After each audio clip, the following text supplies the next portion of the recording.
اعوذ باللہ من الشیطان الرجیم بسم اللہ الرحمن الرحیم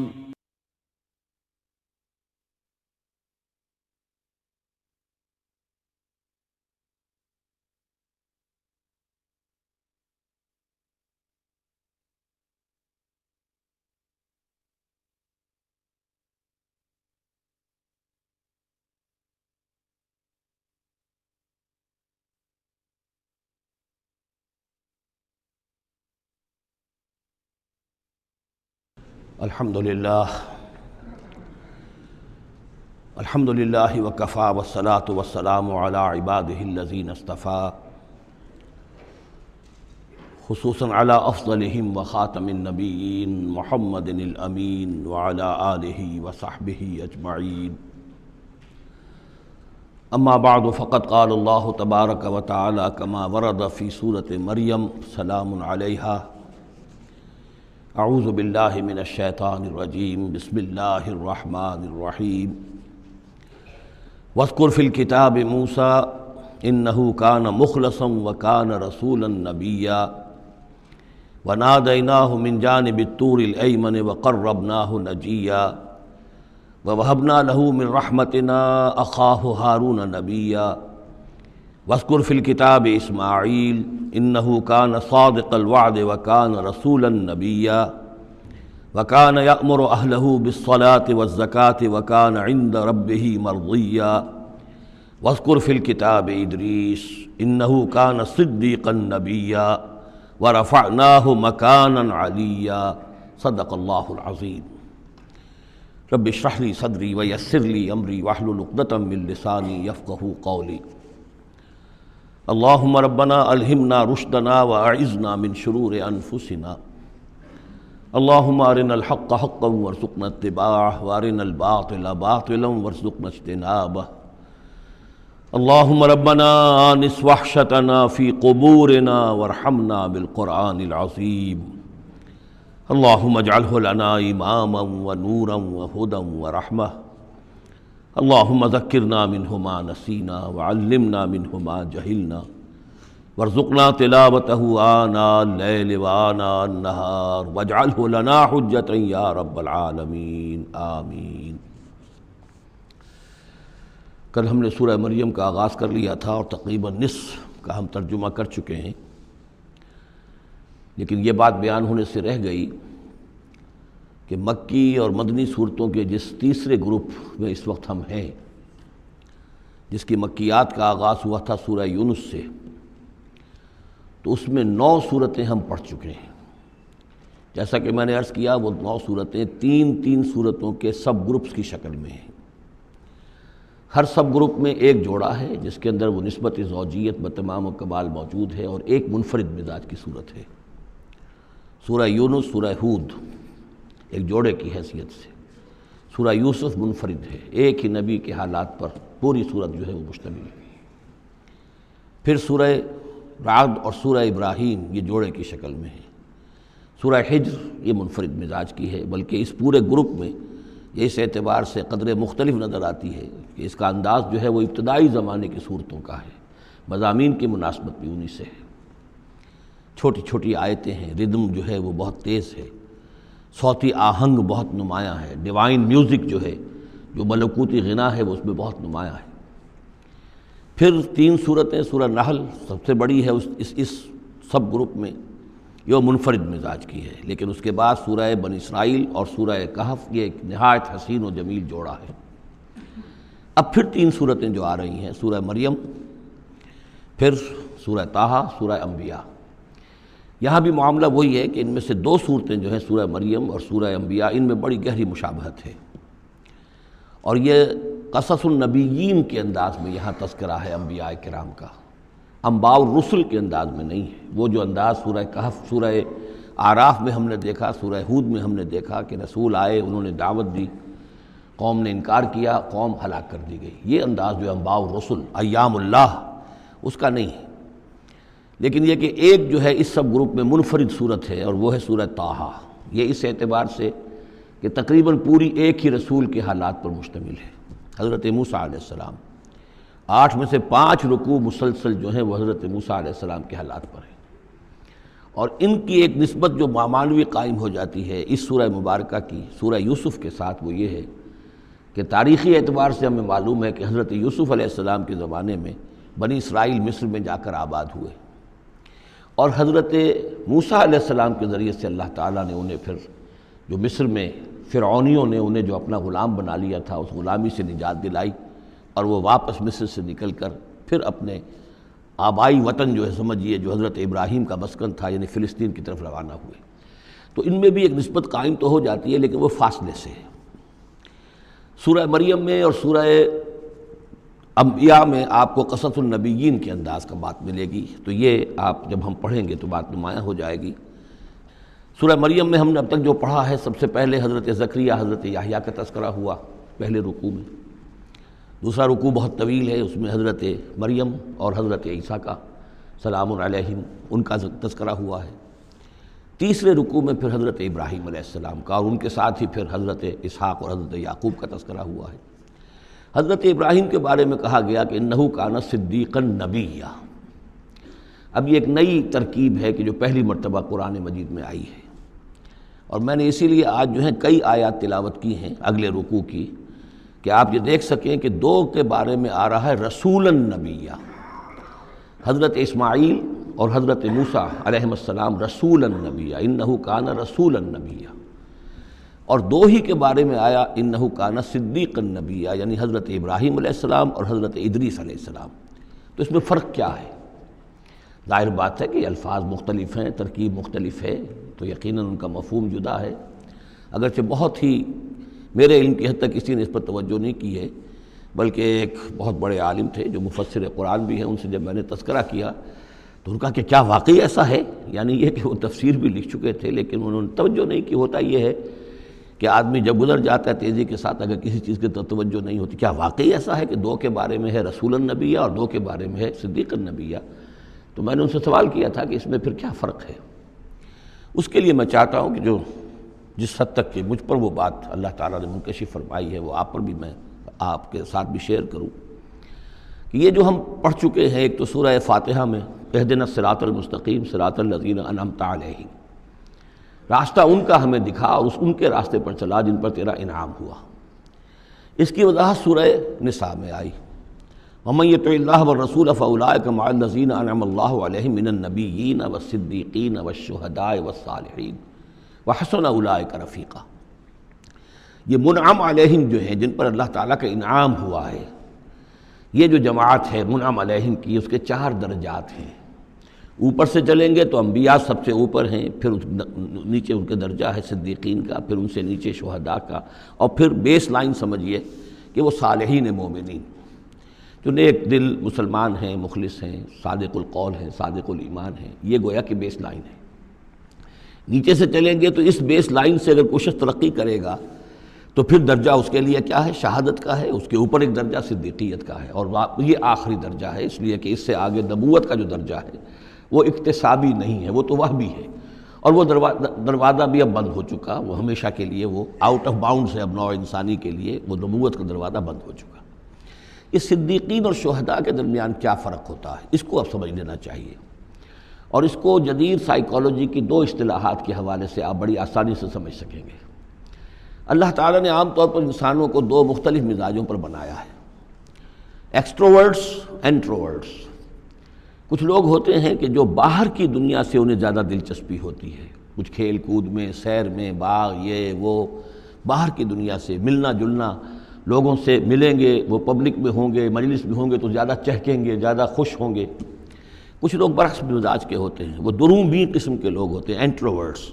وہ اپنے خیالات ہی میں مگن رہتے ہیں، غور و فکر کرتے ہیں، سوچ بچار کرتے ہیں، انہیں تنہائی زیادہ پسند ہوتی ہے، تنہائی میں وہ زیادہ خوش رہتے ہیں۔ تو یہ ایکسٹروورٹس اور انٹروورٹس 2 مزاج ہیں بنیادی طور پر، اللہ تعالیٰ نے بنائے ہیں مختلف مزاج جو ہیں۔ اور ایک ہوتی ہے تیسری ایک کیفیت کہ جس میں یہ دونوں چیزیں بڑے توازن کے ساتھ ہو، ایمبیورٹ۔ یہ بہت شاذ ہوتا ہے، بہت شاذ ہوتا ہے، بہت کم لوگ ہوتے ہیں دنیا میں کہ جو واقعتاً اس میں توازن قائم کر سکیں، یا ادھر کا رجحان ہوگا یا ادھر کا رجحان ہوگا۔ تو جو یہ انٹروورٹس ہوتے ہیں جو غور و فکر کرتے رہتے ہیں، ان کے اندر جو ہے وہ یوں سمجھیے کہ فطرت کی جو اصل حقائق ہیں وہ کچھ زیادہ محفوظ رہتے ہیں ان کے غور و فکر کی وجہ سے۔ پھر وہ کائنات کے بارے میں بھی سوچتے ہیں، تو اس کائنات کی تمام آیات الہیہ بھی گویا کہ ان سے ہم کلام ہوتی ہیں، اشارے کرتی ہیں۔ یہ وہ لوگ ہوتے ہیں کہ جن تک گویا کہ وہ حقائق از خود روشن ہو چکے ہوتے ہیں ان تک، کہ جیسے ہم نے سورہ فاتحہ پڑھتے ہوئے کہا کہ کچھ لوگ ہوتے ہیں اپنی فطرت سلیمہ اور عقل سلیم کی رہنمائی میں یہاں تک تو پہنچ گئے کہ اللہ کو پہچان لیا، آخرت کو پہچان لیا، یہ بھی سمجھ لیا کہ اللہ ہی کی بندگی کرنی چاہیے، کیسے کریں یہ پتہ نہیں، اہدنا الصراط المستقیم، اب وہ راستہ مانگتے ہیں کہ ہمیں راستہ دکھا۔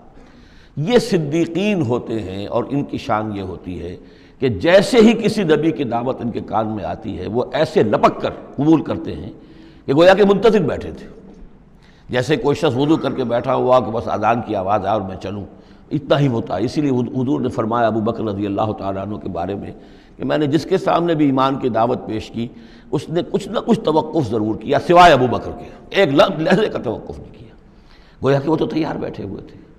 البتہ جو ایکسٹروورٹس ہوتے ہیں وہ چونکہ ان کی توجہ نہیں ہوتی حقائق کی طرف، وہ دنیا میں مگن ہیں، کھیل کود میں ہیں، شکار میں ہیں، کشتیوں میں ہیں، ہنسی مذاق میں ہیں، گفتگوؤں میں لگے ہوئے ہیں، تو انہیں کچھ زیادہ غور و فکر کی ان کے اندر جو ہے طبیعت کے اندر میلان نہیں ہوتا اس کا، لہذا انہیں دیر لگ جاتی ہے نبی کی دعوت کو سمجھنے میں، اس کی طرف متوجہ ہونے میں۔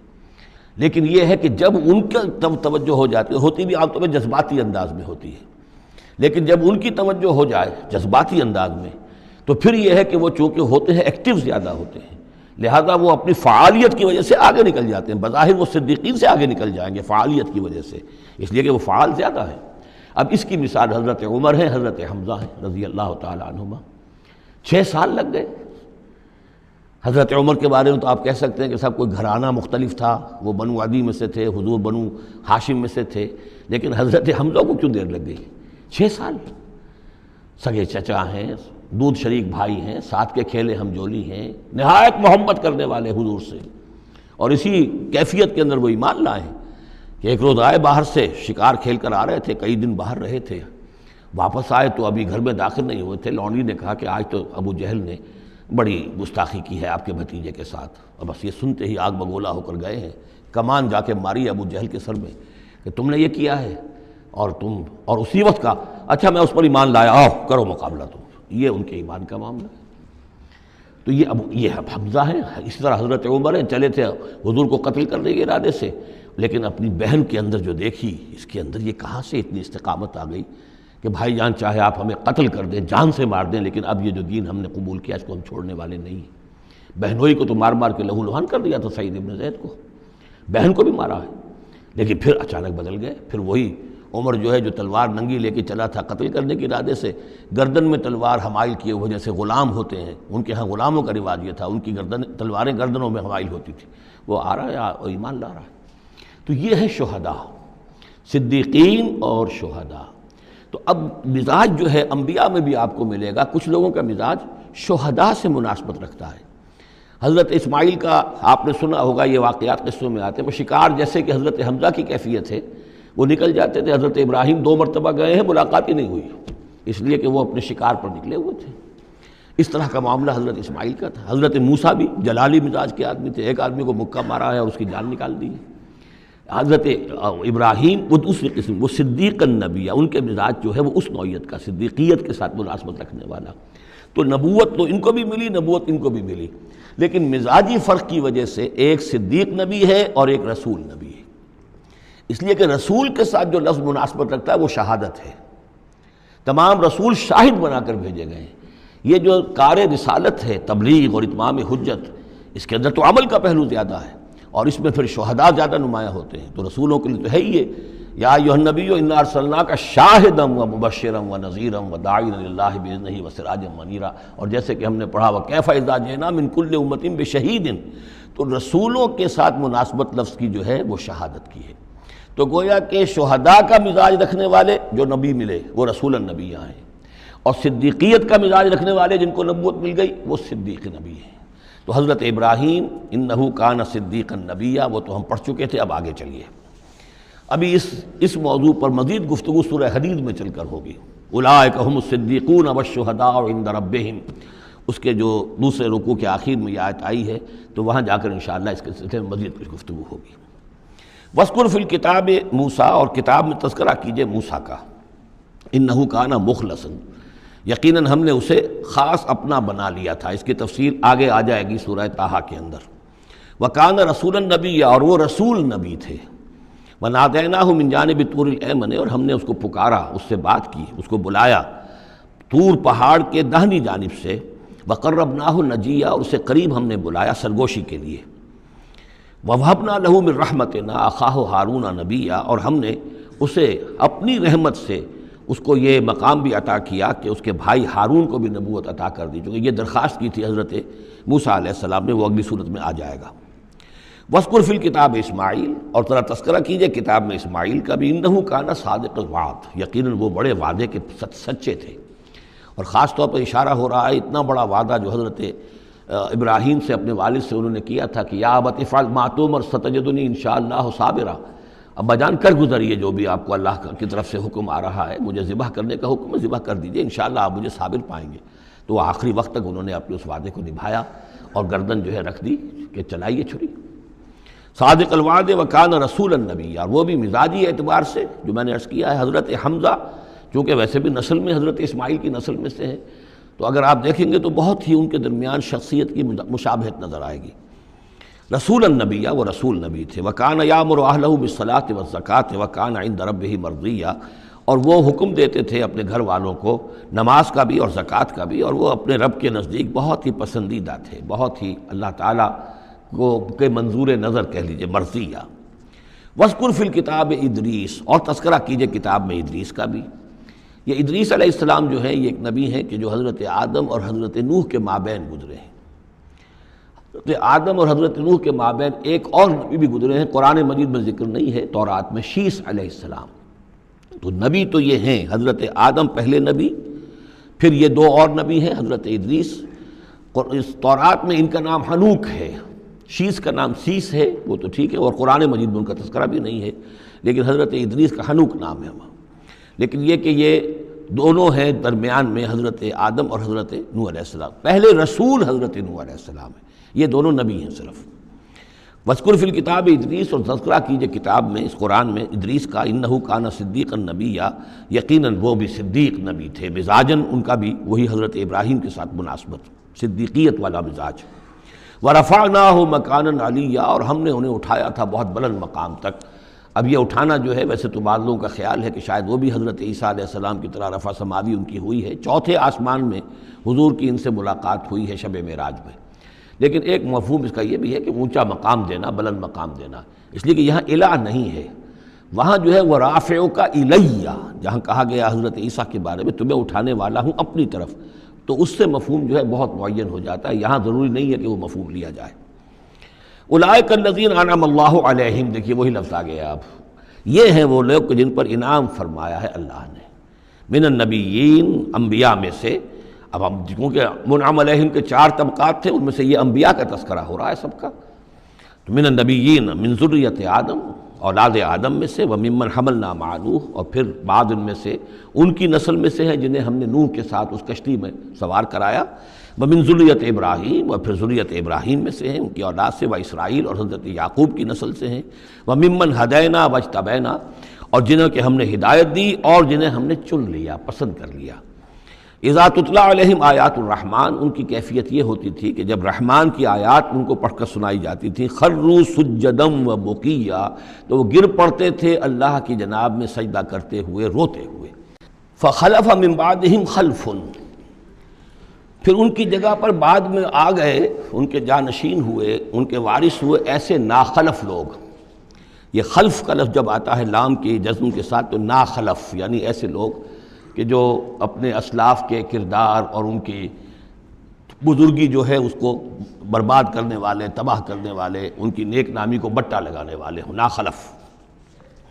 فخلف من بعدہم خلف، پھر ان کی اولاد میں سے ایسے ناخلف بھی پیدا ہوئے، اضاعوا الصلاۃ، جنہوں نے نماز کو تو ضائع کر دیا، واتبعوا الشہوات، اور خواہشات کی پیروی کی، شہوات، خواہشات، جذبات، فسوف یلقون غیا، تو عنقریب ان کی ملاقات ہو جائے گی گمراہی کے ساتھ، یعنی گمراہی کا جو انجام ہے یہ اس سے دوچار ہو جائیں گے۔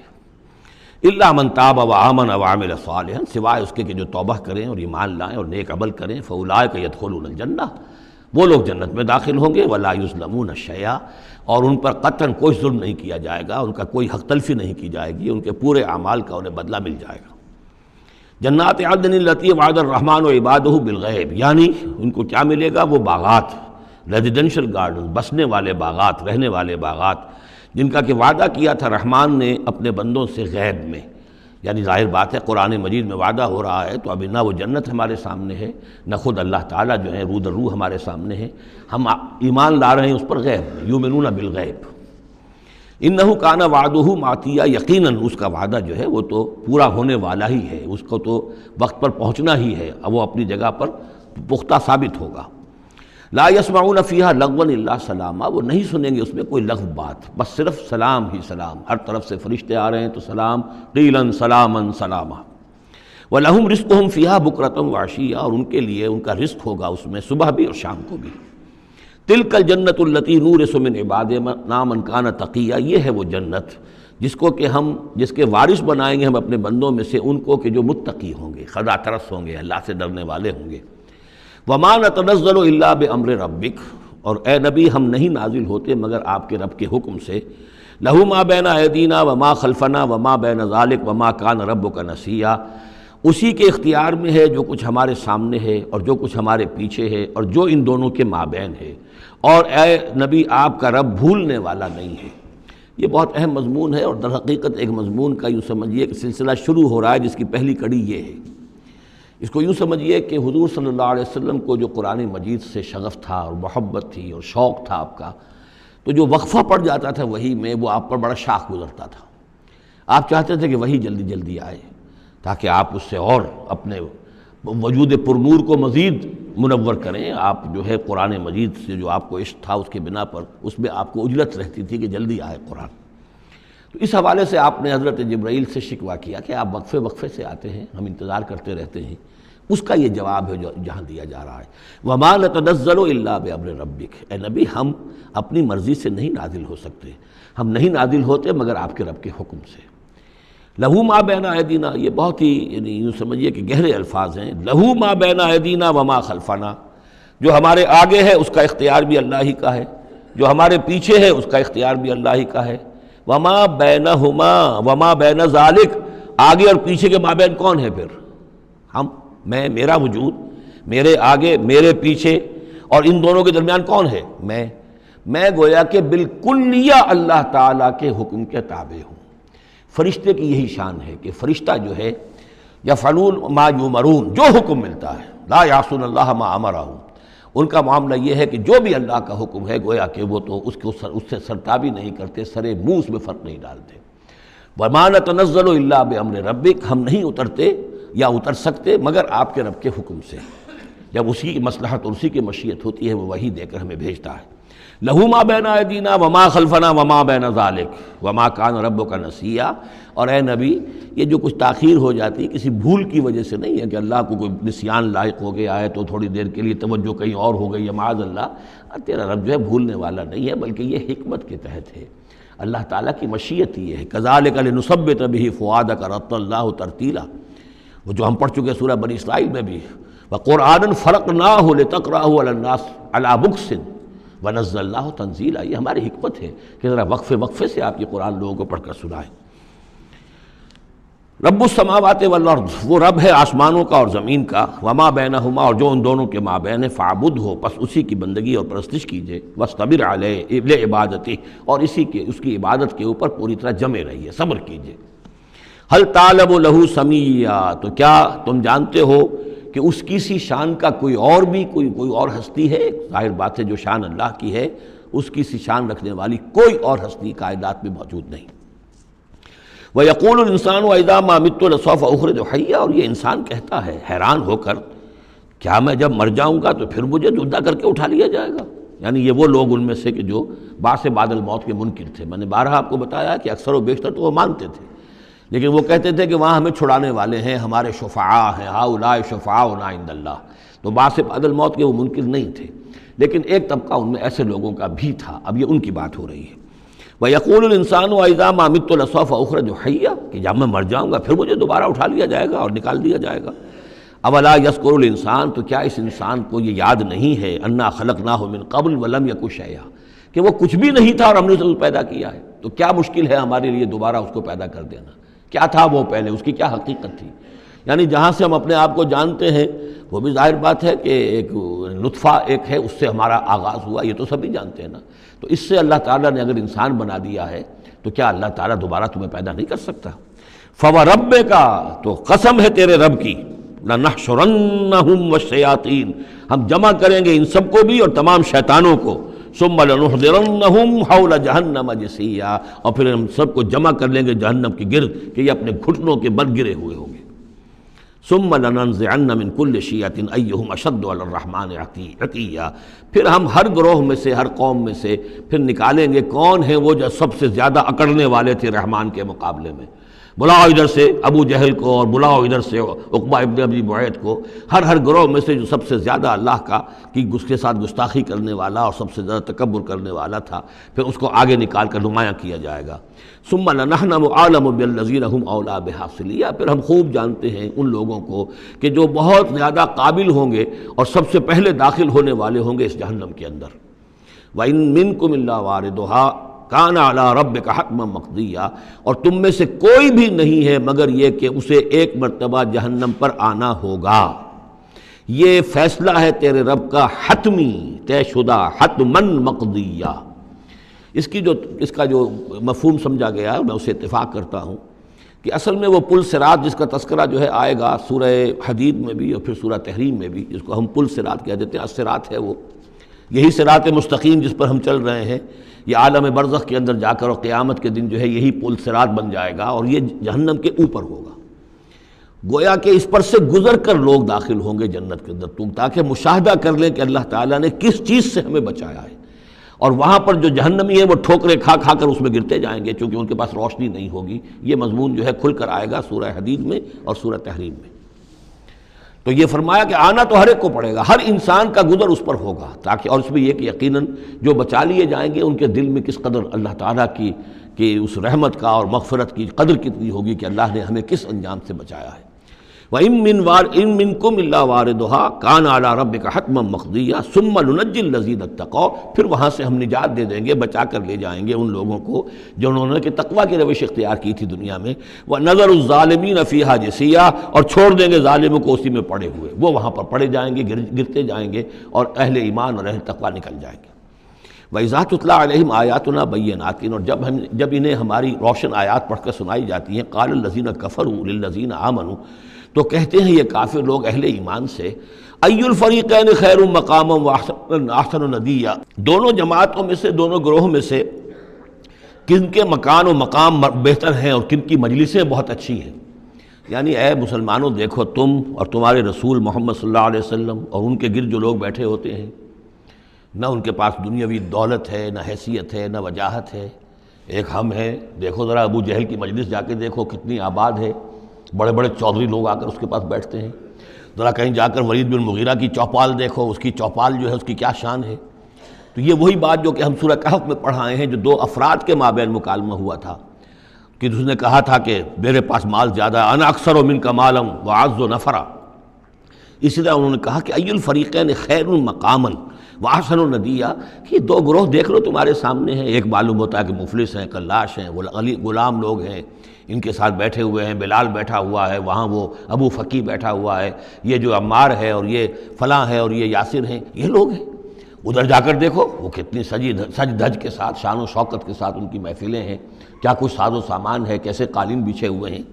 ای الفریقین خیر مقاما واحسن ندیا وکم اہلکنا قبلہم من قرن، اور ہم نے ان سے پہلے کتنی ہی قوموں کو ہلاک کیا ہے، ہم احسن و اساسا وریا، وہ ان سے بھی کہیں بڑھ کر تھے اپنے اساس البیت، اساس جس کو ہم اساسہ کہتے ہیں، ساز و سامان میں اور نام و نمود میں، شان و شوکت میں، ریا، ان کی شان و شوکت ان سے بھی کہیں بڑھ کر تھی، اور وہ ہلاک ہوئے۔ قوم عاد اور قوم سمود یہ سب کا، اور قوم شعیب۔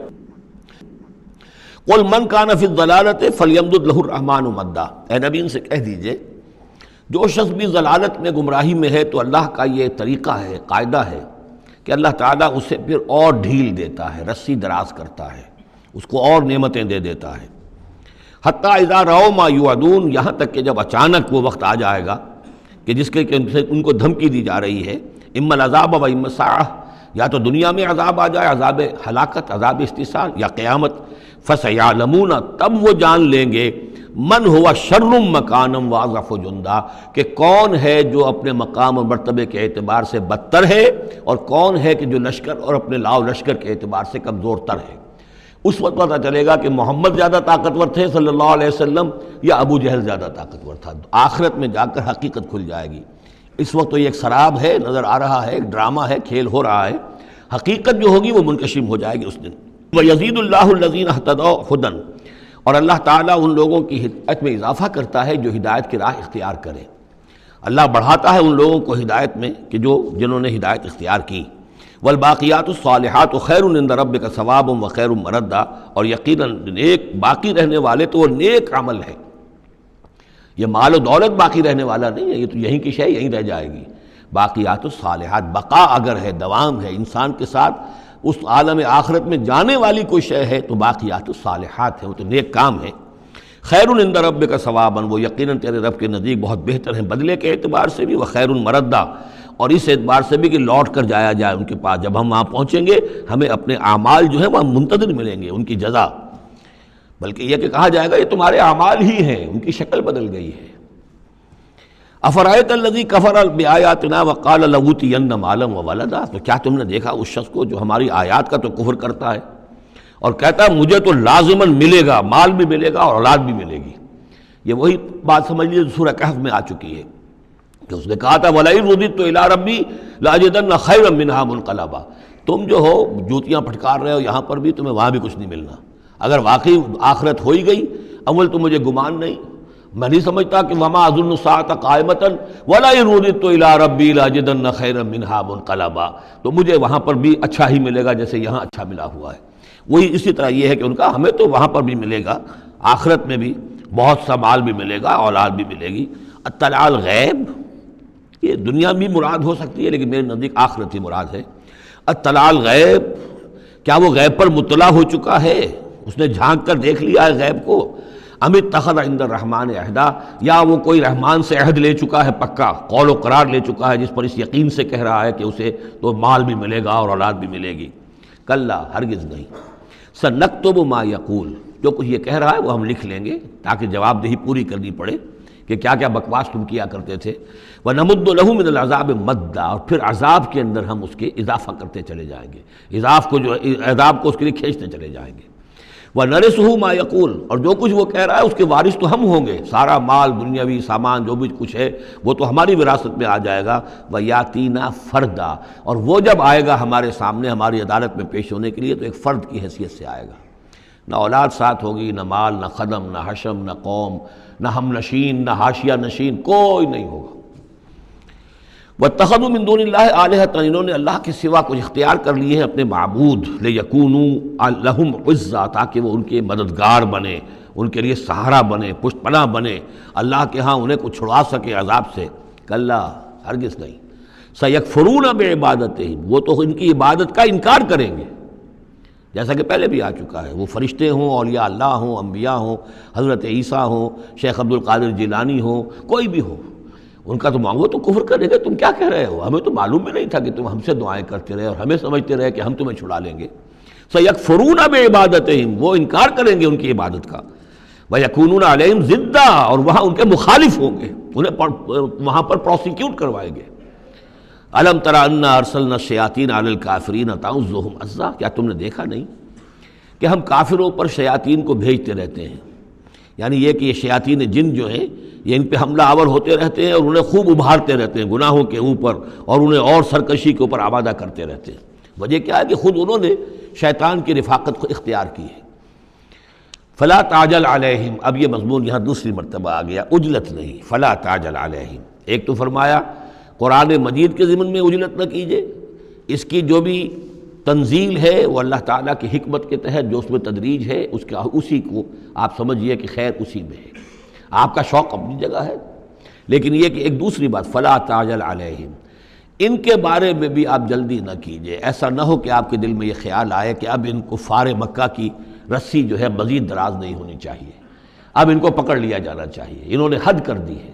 جس طریقے سے کہ حضور کو زج کیے ہوئے تھے وہ ہم دیکھتے چلے آ رہے ہیں سورہ انعام سے، لیکن اے نبی جلدی نہ کیجیے۔ فلا تعجل علیہم، ان کی مخالفت، علی یہاں پر آ رہا ہے، فلا تعجل علیہم انما نعد لہم عدا، ہم ان کی پوری گنتی کر رہے ہیں، ایک ایک عمل ان کا لکھا جا رہا ہے، ہر چیز کا ان کو جواب دہی کرنی ہوگی، ہر چیز کی ان کو سزا مل جائے گی، لیکن یہ کہ ہمارے ہر کام کے اندر جو بھی فطری تدریج ہے، اس کی جو توقیت ہے، اس کا جو نظام ہم نے بنا رکھا ہے، وہ اسی کے مطابق ہوگا۔ یوم نحشر المتقین الی الرحمن وفدا، یاد کرو جس دن کہ ہم جمع کریں گے اہل تقویٰ کو، وہ رحمان کی طرف آئیں گے مہمانوں کی صورت میں، جیسے مہمانوں کا استقبال ہوتا ہے، وفد آیا ہے۔ وَنَسُوقُ الْمُجْرِمِينَ إِلَىٰ جَهَنَّمَ وِرْدًا، اور جو مجرم ہیں انہیں ہم دھکیلیں گے، دھکے دیں گے، ہانک کر لے جائیں گے جہنم کی طرف، جیسے کہ کوئی پیاسے جانور جاتے ہیں گھاٹ کی طرف۔ لا يملكون الشفاعة الا من اتخذ عند الرحمن عہدا، کسی کے بھی کوئی شفاعت کام نہیں آئے گی سوائے اس کے کہ جس نے رحمان کے پاس اپنا ایک مقام حاصل کر لیا ہے، یعنی ایک شخص جو ہے بنیادی طور پر اللہ کے ساتھ اس نے اپنا عہد نبھایا ہو، اللہ کی بندگی کر رہا ہو، کوئی خطائیں ہو گئی ہیں، کوئی غلطیاں ہو گئی ہیں، جیسے کوئی پھسل جاتا ہے، کوئی کمزور بھی ہوتا ہے انسان، ایسے لوگوں کے لیے تو شفاعت مفید ہو سکتی ہے، لیکن جو سرے سے اس عہد کی خلاف ورزی کر رہے ہوں، جو بجائے مشرق کے ان کا رخی مغرب کی طرف ہو، بجائے کعبے کے ان کا رخی جو ہے کسی اور شے کی طرف ہو، تو ظاہر بات ہے کہ ان کے لیے شفاعت نہیں ہے۔ وَقَالُوا اتَّخَذَ الرَّحْمَنُ وَلَدًا، اور انہوں نے ایک اور عقیدہ گھڑ لیا ہے کہ رحمان نے اپنے لیے اولاد اختیار کی ہے۔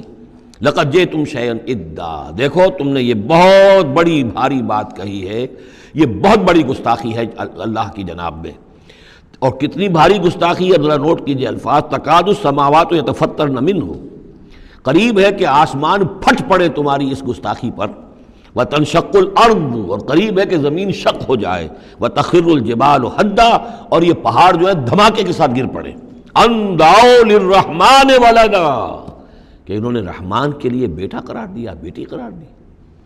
مشرکین عرب نے فرشتوں کو خدا کی بیٹیاں بنا دیا، عیسائیوں نے حضرت مسیح کو خدا کا بیٹا بنا دیا، اور یہودیوں نے عزیر کو خدا کا بیٹا بنا دیا۔ ان دعوا للرحمن ولدا وما ينبغي للرحمن ان يتخذ ولدا، رحمان کے تو یہ شایان شان ہی نہیں ہے کہ وہ کسی کو اولاد بنائے۔ یہ اس کی وضاحت میں کر چکا ہوں کہ اولاد کی ضرورت اس کو ہوتی ہے جو خود فانی ہو، ہمیں معلوم ہے ہم مر جائیں گے، ہمارا نام و نشان مٹ جائے گا، اولاد کے ذریعے سے ہمارا نام زندہ رہے گا۔ یہ اصل میں ایک اپنی ہی تسلسل انسان سمجھتا ہے کہ میری ہستی کا تسلسل ہے، میری اولاد گویا کہ میرا اپنی بقا کی ایک شکل ہے، اس لیے کہ یہ انسان کے اندر ہے۔ مجھے یاد ہے جب ہم پڑھتے تھے کالج میں تو الفا ایک کمپنی ہوتی تھی لاہور میں، جو فائل کورز وغیرہ بناتی تھی نوٹ بکس کے، تو اس میں پیرامڈس کے عنوان سے جو بہترین الفاظ لکھے ہوئے تھے اب بھی مجھے یاد ہیں، still and resolute, calm and self-possessed, still and resolute. The pyramids echo unto eternity, the defiant cry of man's will to survive and conquer the storms of time. کہ یہ جو ان لوگوں نے فرائضہ نے اتنے بڑے بڑے پیرامڈز بنا دی، کائے کے لیے بنا دیے؟ تاکہ ہمارا نام رہے، ہم تو نہیں ہوں گے، نام رہے گا۔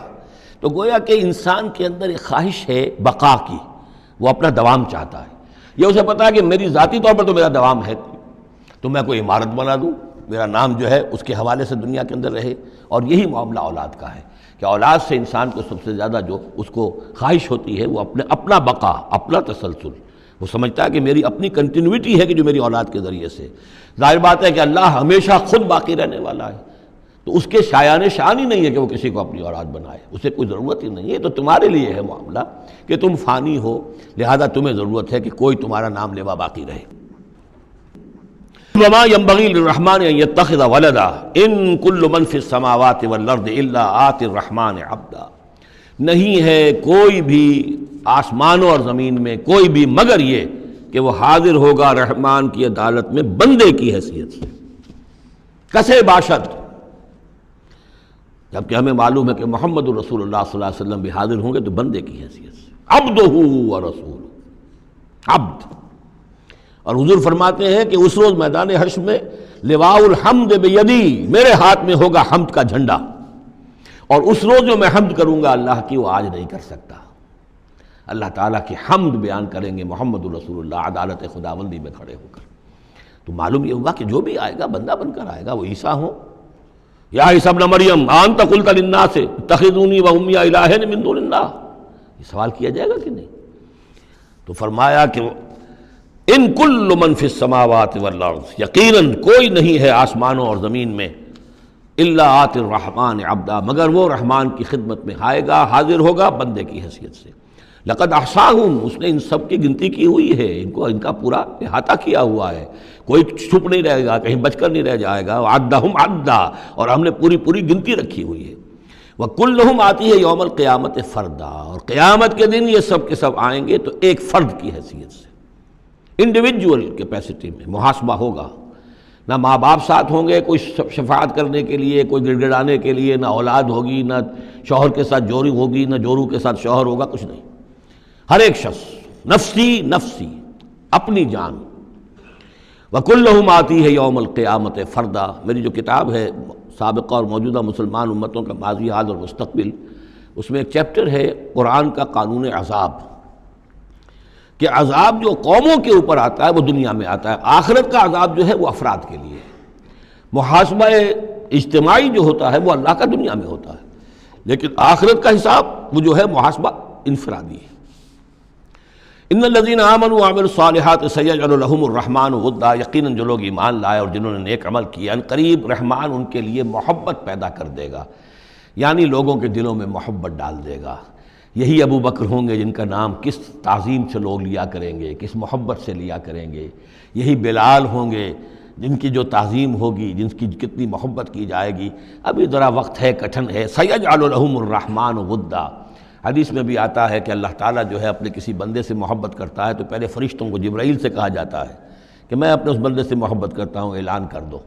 وہ فرشتوں میں اعلان کرتے ہیں، ان کے دل میں اس کی محبت ڈال دی جاتی ہے، پھر وہ عام دنیا میں اور لوگوں کے اندر اس کی ایک محبت ڈال دی جاتی ہے۔ فَإِنَّمَا يَسَّرْنَاهُ بِلِسَانِكَ، یہ آیت بڑی اہم ہے۔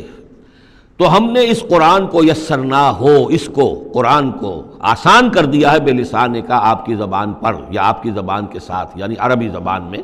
یہ بہت آسان ہے، بہت ہی ستھری زبان ہے، سادہ زبان ہے، جس کو ہم کہتے ہیں کہ سہل ممتنع، اس کے اندر ثقالت نہیں ہے، بوجھل پن کا نہیں ہے، بہت بھاری بھرکم الفاظ کہیں کہیں شاذ آئے ہیں، ورنہ عام طور پر قرآن مجید جو بڑی سلیس زبان میں ہے۔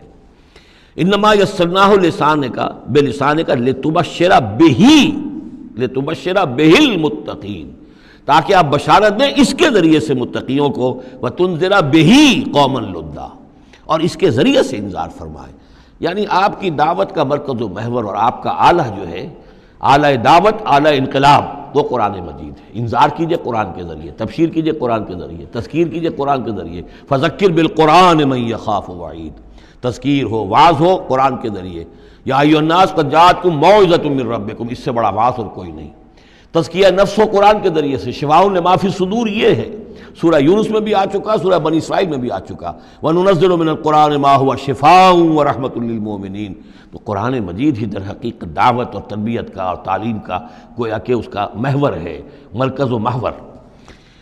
فَإِنَّمَا يَسَّرْنَاهُ بِلِسَانِكَ لِتُبَشِّرَ بِهِ الْمُتَّقِينَ وَتُنذِرَ بِهِ قَوْمًا لُدًّا وَكَمْ أَهْلَكْنَا قَبْلَهُم مِّن قَرْنٍ، اور ان سے پہلے ہم نے کتنی ہی قوموں کو ہلاک کیا۔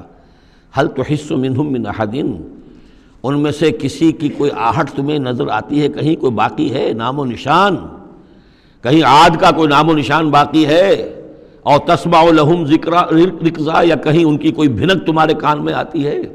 معلومہ نسیم منسیہ، ختم ہو گئے۔ تو اسی طریقے سے یہ آج اکڑ رہے ہیں، ان کا حال بھی یہی ہو جائے گا۔ بسم اللہ الرحمن الرحیم۔ طٰہ، یہ پھر حروف مقطعات ہیں۔ ما انزلنا علیک القرآن لتشقی، ہم نے یہ قرآن آپ پر اس لیے نازل نہیں کیا کہ آپ مشقت میں پڑھیں، لیکن یہاں یہ کہ تشقی جو ہے وہ نامرادی کے لیے بھی آتا ہے۔ یہ عربی زبان میں یہ جو بعض حروف ہیں، را با با، رب، لیکن یہ کہ را با وا یا جس سے ربا بنتا ہے، ان میں بہت قرب ہے۔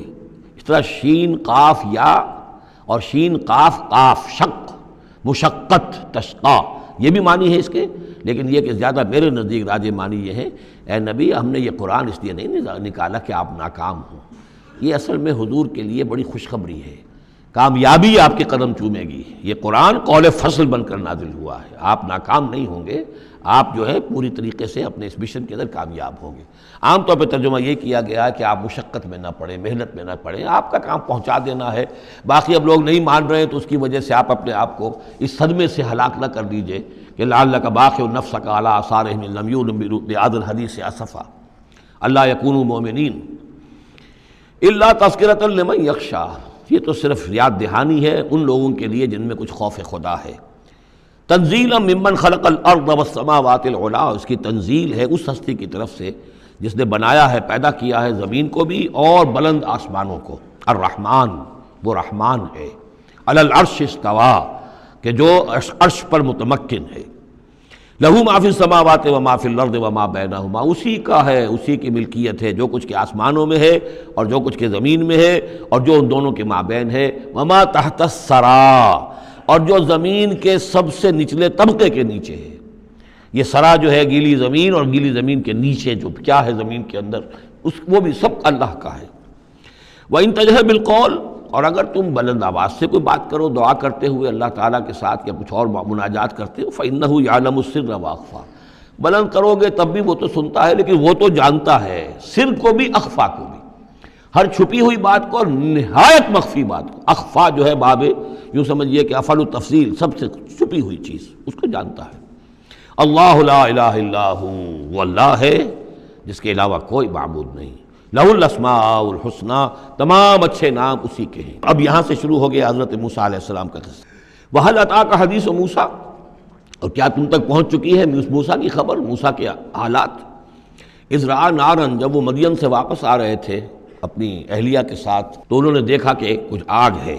اذ رأى نارا، رات، اندھیری رات تھی، سردی کا موسم تھا، تو یہ کہ شاید راستہ بھی اس وقت کچھ گم سا ہو گیا تھا۔ دیکھا آگ ہے۔ رأى نارا فقال لأہلہ، انہوں نے کہا اپنے گھر والوں سے، امکثوا، آپ ذرا ٹھہریے یہاں پر انتظار کریں، انی آنست نارا، مجھے آگ نظر آئی ہے، لعلی آتیکم منہا بقبس، یہ بھی ہو سکتا ہے کہ میں وہاں سے کوئی چنگاری لے آؤں تاکہ یہاں ہم آگ روشن کر لیں تو سردی میں اس کو آگ کو تاپ بھی سکیں گے۔ اور اجد علی النار ہدی، یا جو آگ کی جگہ پر میں پہنچوں تو وہاں سے مجھے رہنمائی بھی مل جائے کہ صحیح راستہ کون سا ہے، ہم کسی غلط راستے پر تو نہیں بھٹک آئے۔ فلما اتاہا، جب پہنچے اس آگ کے قریب، نودی یا موسیٰ، تو آواز آئی، ندا کی گئی، اے موسیٰ انی انا ربک، یہ جسے تم آگ سمجھ کر آئے ہو، اس آگ کے پردے میں تو خود میں ہوں، میں تیرا رب ہوں، انی انا ربک، میں تیرا پروردگار ہوں۔ فخلع نعلیک، اپنی جوتیاں اتار دو، انک بالوادی المقدس طویٰ، اس لیے کہ اس وقت تم ایک بڑے پاک وادی میں، مقدس میں، طویٰ میں ہو۔ وانا اخترتک، اور میں نے تمہیں اختیار کر لیا ہے، پسند کر لیا ہے، چن لیا ہے، ایک بڑے مشن کے لیے تمہارا سلیکشن ہو گیا ہے۔ فاستمع لما یوحیٰ، تو اب ذرا توجہ سے سنو جو وحی تم پر کی جا رہی ہے۔ اننی انا اللہ لا الہ الا انا، یہ مقام اس اعتبار سے قرآن مجید میں بہت منفرد ہے کہ جو انانیت کبریٰ ہے، اللہ کی انانیت کبریٰ جس طرح ان الفاظ میں قرآن مجید میں ظاہر ہوئی ہے، میرے علم کی حد تک کوئی دوسرا مقام نہیں ہے۔ یہ علامہ اقبال نے یہ الفاظ استعمال کیے نا کہ ایک تو ہماری انائے صغیر ہے، دی اسمال ایگو، میں، ایک ہے بڑی ego, the great I am, the infinite ego, وہ اللہ کی جو انا ہے، انائے کبیر، اس انائے کبیر کا جس طرح سے ظہور ہوا ہے قرآن مجید میں اس مقام پر اور کس جگہ نہیں۔ اننی انا اللہ لا الہ الا انا، یقیناً میں ہی ہوں، میں ہوں اللہ اور میرے سوا کوئی معبود نہیں۔ فاعبدنی، بس میری ہی بندگی کرو، میری ہی پرستش کرو۔ واقم الصلاۃ لذکری، اور نماز قائم رکھو میری یاد کے لیے۔ ان الساعۃ آتیۃ، اور یہ بات بھی یاد رکھو قیامت آ کر رہے گی۔ اکاد اخفیہا، میں اسے مخفی رکھوں گا۔ لتجزی کل نفس بما تسعی، تاکہ بدلہ مل جائے ہر شخص کو، ہر جان کو جو کچھ کہ اس نے کوشش کی ہو۔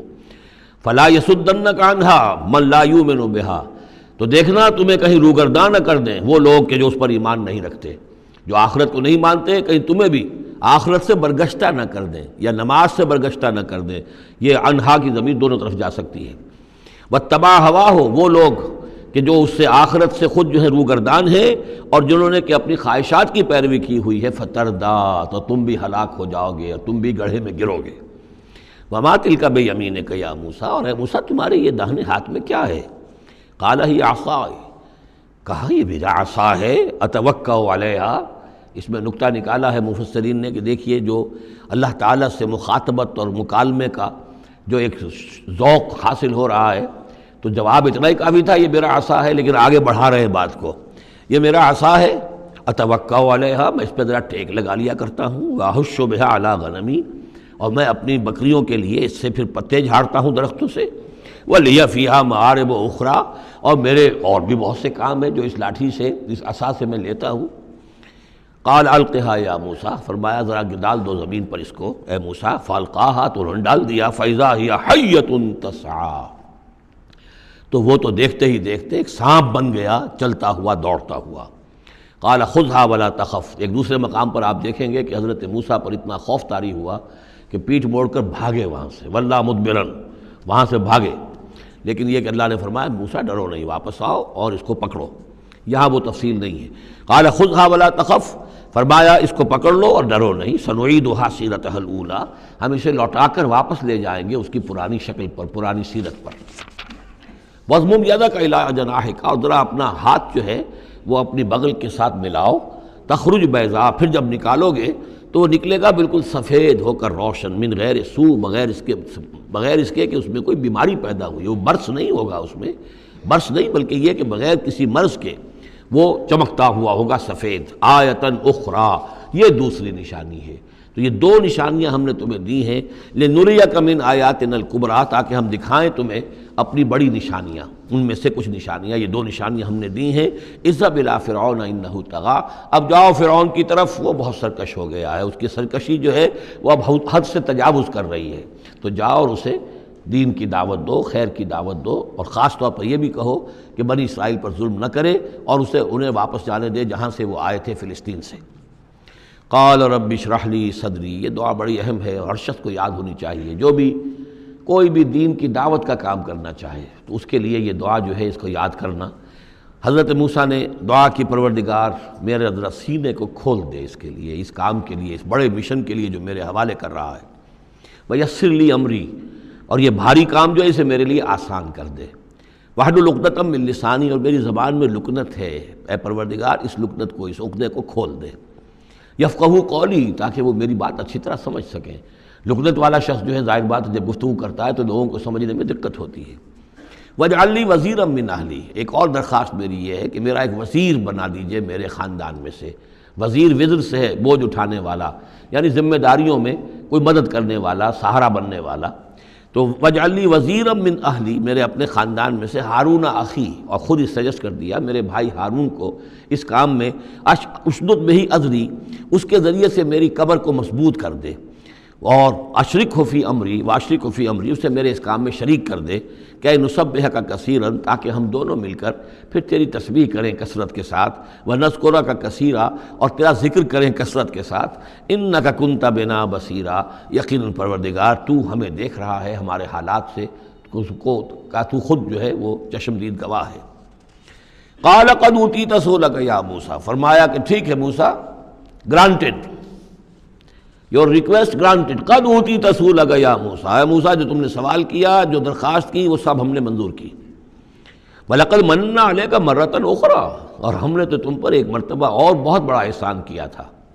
اِذْ أَوْحَيْنَا إِلَىٰ أُمِّكَ مَا يُوحَىٰ، جبکہ ہم نے تمہاری ماں کو وحی کی تھی جو تمہیں وحی کی جا رہی ہے۔ اب تمہیں ہم بتا رہے ہیں کہ ہم نے اس وقت کیا وحی کی تھی۔ وہ وحی کیا تھی؟ کیونکہ اس زمانے میں بھی طے تھا کہ تمام جو ہے بنی اسرائیل میں جو بیٹا بھی پیدا ہو اس کو قتل کر دیا جائے، صرف بیٹی کو زندہ رکھا جائے۔ تو بھی حضرت موسیٰ علیہ السلام کی جو والدہ ہیں ان کو اللہ تعالیٰ نے یہ حکم الہام کے ذریعے سے یا وحی کے ذریعے سے جو بھی تھا وہ بھیج دیا تھا۔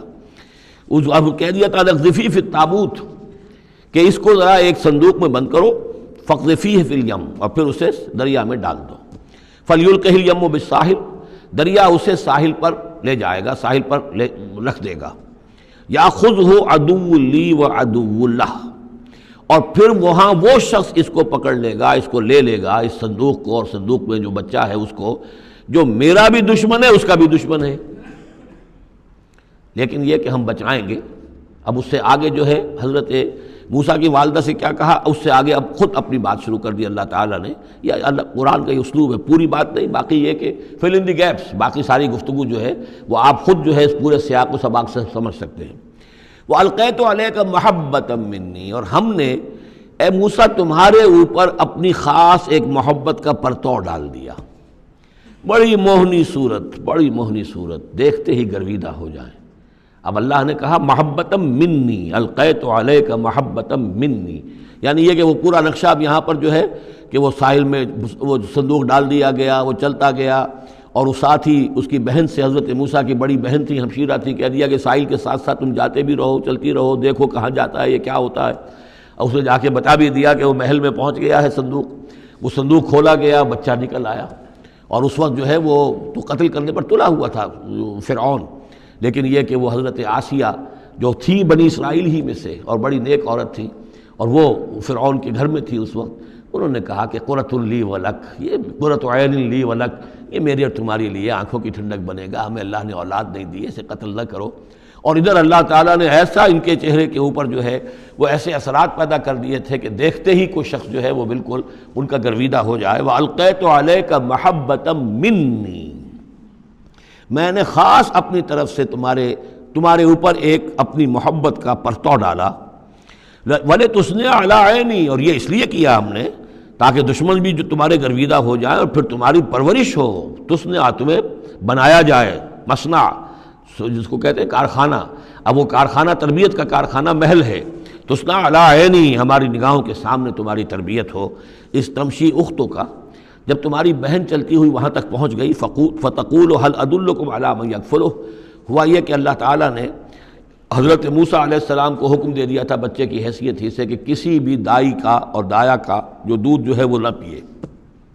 اب انہوں نے بہت سی عورتیں بلائی کہ جن کا یہ دودھ پی سکے تاکہ بچے کو پالنا، آخر کیسے پلائے، لیکن یہ کہ وہ کسی کا دودھ پی نہیں رہا ہے. تو وہ بہن جو اب کھڑی ہوئی دیکھ رہی تھی، اس نے کہا هل ادلکم علی من یکفلہ، کیا میں تمہیں بتاؤں ایک خاندان ہے ایسا کہ جو کفالت کرے گا تمہارے لیے، اس بچے کی پرورش کرے گا.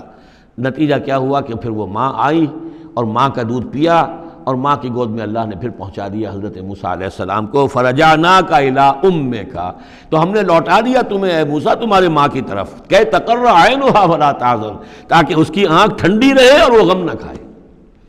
اللہ تعالیٰ کو تو اپنے بندوں کے احساسات و جذبات کا اس حد تک پاس ہے کہ پھر اس کی گود جو ہے اس کے اندر اپنا اس کا بچہ پہنچا دیا گیا. فرجعناک الی امک کہ تقر عینھا ولا تحزن، تاکہ اس کی آنکھ ٹھنڈی رہے اور وہ حزن میں مبتلا نہ ہو. وقتلت نفسا، اور اے موسیٰ پھر جب تم جوان ہوئے تو تمہارے ہاتھوں ایک جان قتل ہو گئی تھی، تم نے ایک قبطی کو قتل کر دیا تھا. فنجیناک من الغم، تو ہم نے تمہیں اس غم سے نجات دی. وفتناک فتونا، اور پھر تمہیں بہت سے امتحانات میں سے گزارا، بہت سی آزمائشوں میں سے گزارا، بہت سی بھٹیوں میں سے گزارا. فلبثت سنین فی اہل مدین، یہ سورہ قصص میں آئے گی ساری تفصیل، جس کو یہاں پر 2-3 آیتوں میں بیان کیا گیا ہے، اس کی تفصیل سورہ قصص میں. فلبثت سنین فی اہل مدین، پھر تم اہل مدین میں رہے کئی سال. ثم جئت علی قدری یا موسیٰ، پھر اے موسیٰ جو یہاں آئے ہو تو یوں نہ سمجھو کہ اچانک آ گئے ہو، یہ تمہیں تقدیر لے کر آئی ہے، میرا فیصلہ لے کر آیا ہے. یہ سارا معاملہ جو ہے یہ پلانڈ ہے، یہ ہم نے اس طریقے سے کیا ہے. یہ ساری چیز جو ہے یہ از خود نہیں ہو گئی ہے، الٹپ نہیں ہو گئی ہے، یہ کوئی اندھا بہرا جو ہے وہ چانس نہیں ہے. ثم جئت علی قدری یا موسیٰ واصطنعتک لنفسی، اور میں نے تمہیں بنایا ہے، تیار کیا ہے. یہ صنعت ہی سے اصطناع باب افتعال، لیکن صاد کی مناسبت سے تیج ہے وہ توئے میں بدل گئی ہے. میں نے تمہیں تیار کیا ہے، خاص طور پر تمہارے اندر خصوصی صلاحیتیں پیدا کی ہیں، تمہیں خاص طور پر بادشاہ کے محل میں پرورش کروایا ہے، اس لیے کہ مجھے تم سے ایک بڑا کام لینا ہے. واصطنعتک لنفسی اذهب انت واخوک بآیاتی ولا تنیا فی ذکری، جاؤ تم اور تمہارا بھائی میری یہ نشانیاں لے جاؤ اور دیکھنا میرے ذکر میں سستی نہ کرنا. اذهبا الی فرعون انه طغى، جاؤ تم دونوں فرعون کی طرف، وہ یقیناً بہت سرکش ہو گیا ہے.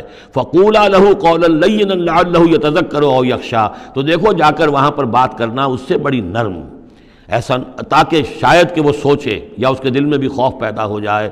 قالا ربنا اننا نخاف ان یفرط علینا، انہوں نے کہا پروردگار ہمیں تو اندیشہ یہ ہے کہ وہ اچانک ہم پر پھٹ پڑے، بھڑک اٹھے اور ہمارے اوپر بھبک پڑے اور یطغی یا ہم پر کوئی زیادتی کرے. قال لا تخافا فرمایا نہیں تم دونوں ڈرو نہیں، اننی معکما اسمع و ارا، میں تم دونوں کے ساتھ ہی ہوں، ہر بات سنوں گا بھی، سنتا بھی ہوں، دیکھوں گا اور دیکھتا ہوں۔